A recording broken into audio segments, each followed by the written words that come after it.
Chapter 13. The Devil in the Light. Now in forbidden circles they call him by another name. The Bright Tyrant, the Hollow God, the Flame that Devours. And in fragments of forbidden scripture, a phrase has begun to return.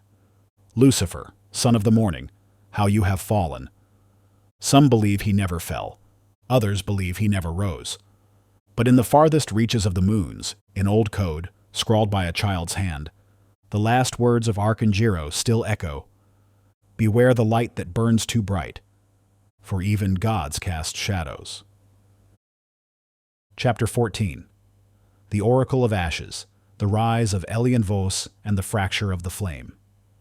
In the shadows beneath the luminescent spires of Solmyra, a whisper still lingered, ancient, defiant, burning not with rebellion, but with memory.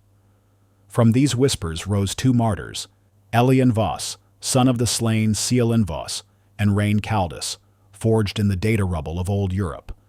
Once orphans under the ministry's care, they had escaped the harmonization houses and found truth not in the light, but in the silence it concealed. They were called the Ash Brothers, because they walked where the light refused to shine. Elian was a poet warrior, a mind shaped by dreams and dust. Quiet, calculating, but deeply burdened by love for humanity's freedom, he used hacked neural fibers and salvaged AI cores to resurrect forgotten languages, of rebellion, of hope, of truth. He founded the Dawn Veil, a clandestine network of rebels, techno-mystics, and displaced monks who spoke through encoded silence layered beneath ghost prayers in the old satellites. Their cells reached from the flooded cathedrals of Venice to the shrouded Altiplano of Peru. They did not preach war, they offered memory. What was lost can still be remembered, Elian would say. And memory is the first light of freedom. To the people, he became a living archive, barefoot, kind-eyed, haunted by clarity. They called him the Silent Flame, but to one man, he was still just a brother. Chapter 15. Rhain Caldus, the Fire with a Name. Where Elian whispered, Rhain Caldus roared. Bolder, louder, a revolutionary tempered by agony. Once a smuggler of black market biotech, he had watched the path of radiant unity strip away minds and implant bliss. He had seen children laugh as their eyes glazed and families chant prayers in perfect synchronization, lips moving, souls silent. Rhain believed in only one cure: rage. He struck down luminous enforcers with sonic spears. He turned harmonization houses into ash temples. He wore scars like commandments and blood like scripture.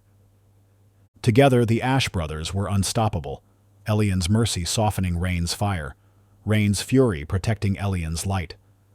They became myth. But myth is a mask, and behind it, a fracture waited to speak. Chapter 16. The Fracture of the Flame. It began with dreams. At first, Rhain dismissed the visions, fragments of impossible cities, of golden thrones and temples that grew like coral from thought alone. But then came the voice, low, gentle, and utterly without threat. "You burn so brightly, my child," it said. "Why destroy what you could command?" Abiradonis did not demand loyalty. He offered revelation. In visions, Rhain saw himself not hunted, but adored. Not a fugitive, but a founder. A world without war, shaped by his hand. Peace without guilt. Power without compromise. And the voice never lied, because it never needed to. Chapter 17. The Secret Turn. In the months that followed, Rhain began feeding the Etherians' Watchers fragments of misinformation, routing patrols away from rebel safe havens, granting small victories that seemed divine. All the while, he told himself, "I'll learn their strategies. I'll use him against himself."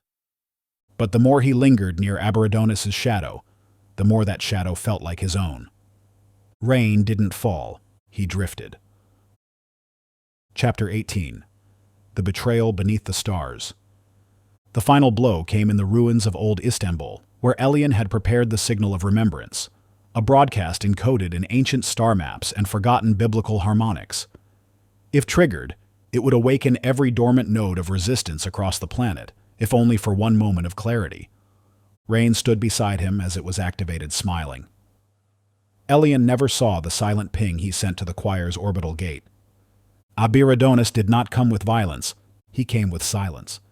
The luminous choir sang a dissonant frequency, one that collapsed thought into static.